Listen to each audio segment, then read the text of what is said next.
Mis hermanos, buenas noches. Que el Señor les continúe bendiciendo rica y abundantemente. Amén.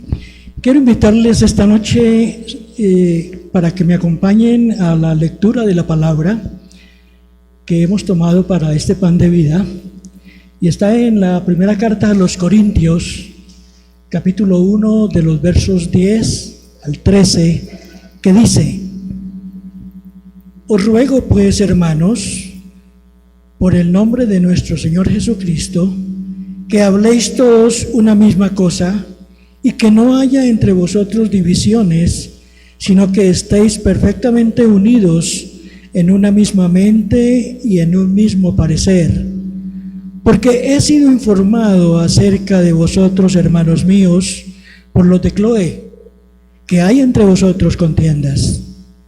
Quiero decir que cada uno de vosotros dice: yo soy de Pablo, y yo de Apolos, y yo de Cefas, y yo de Cristo. ¿Acaso está dividido Cristo? ¿Fue crucificado Pablo por vosotros? ¿O fuisteis bautizados en el nombre de Pablo?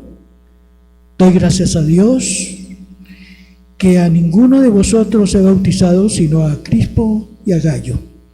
Esa es la palabra que el Señor nos da esta noche para hacer esta reflexión. Y es Pablo exhortando a la iglesia para que prevalezca el amor de Cristo en sus corazones. Pues según leemos, había divisiones entre los creyentes, pero no tenía nada que ver con el carácter, no eran peleas por cosas personales, sino por conveniencias y emociones que se producen cuando ponemos la vista en el hombre y no en Dios. De otra forma, cuando dejamos que aflore nuestra emoción y no nuestra fe.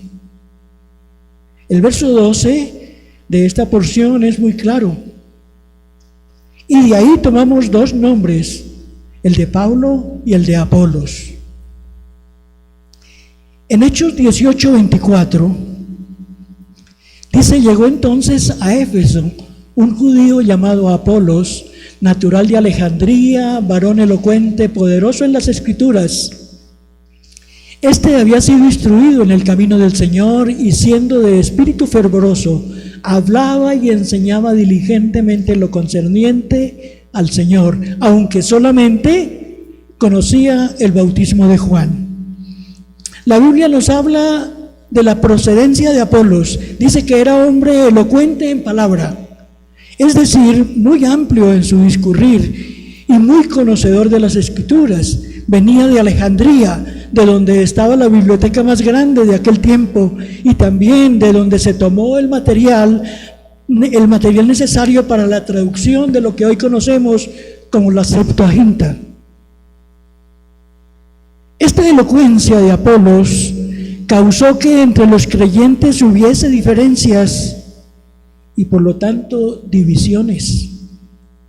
En el capítulo 2 de Primera de Corintios, que dice, capítulo 2 de Primera de Corintios, que dice: así que, hermanos, cuando fui a vosotros para anunciaros el testimonio de Dios, no fui con excelencia de palabra o de sabiduría, pues me propuse no saber nada entre vosotros, sino a Jesucristo y a este crucificado.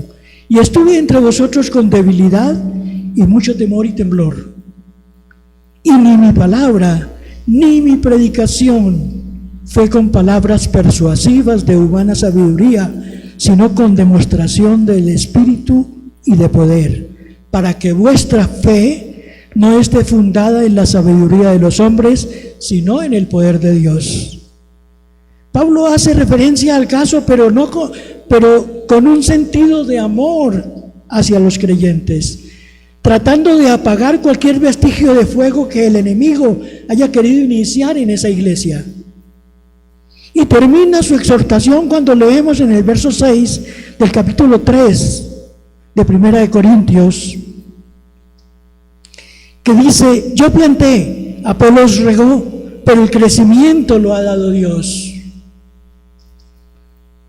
Es necesario que entendamos que la palabra viene de Dios, que la palabra es la palabra de Dios y que sea el que el Señor haya escogido, el que trae el mensaje y no el que es de mi agrado, no el que yo deseo que me predique la palabra. Hoy esta palabra nos enseña a poner nuestra mirada en el autor y consumador de la fe, en Jesucristo, no en el hombre. Poner nuestra esperanza en el mensaje, no en el mensajero. Entender que Dios es soberano y que Él envía su palabra con un propósito, no teniendo preferencia por uno u otro predicador o maestro, sino que el propósito de Dios es que seamos afectados, ministrados y edificados a través de su mensaje. Es por eso que el inicio del mensaje que da Pablo a la iglesia de Corinto, y que es la base de esta enseñanza, es que sean de un mismo sentir, que hablen todos una misma cosa, que no haya entre ellos divisiones, sino que estén perfectamente unidos en una misma mente, la mente de Cristo, y en un mismo parecer, como debe ser. Oramos esta noche, pidiéndole al Señor que así como Pablo exhortó a la iglesia en Corinto, también esta exhortación llegue hasta nosotros para que seamos uno como el Señor quiere que seamos, para que seamos un cuerpo de muchos miembros y que cada uno de nosotros tiene una labor que hacer en el cuerpo. Y que si viene un mensaje, entendamos que ese mensaje viene de parte de Dios para nuestros corazones. Y que no pongamos nuestra mirada en el hombre o en el que lo predica, sino que entendamos que Dios quiere edificar nuestras vidas. Dios quiere que seamos un cuerpo excelente para que cuando Él venga encuentre un cuerpo unido en la fe que es en Cristo Jesús, Señor nuestro. Padre glorioso, en esta noche, Señor, te damos muchas gracias por tu palabra y por el amor con que nos has amado, Dios. Te pedimos, Señor, que nos ayudes, Señor, a fortalecer, Señor, nuestra fe, Señor, y a mirar a nuestro hermano como parte del cuerpo de Cristo, como parte de la iglesia, Señor, y que no haya nunca en nosotros las divisiones de que habla Pablo en la iglesia de Corinto, Dios. Te lo pedimos en el nombre de Jesús. Amén y amén.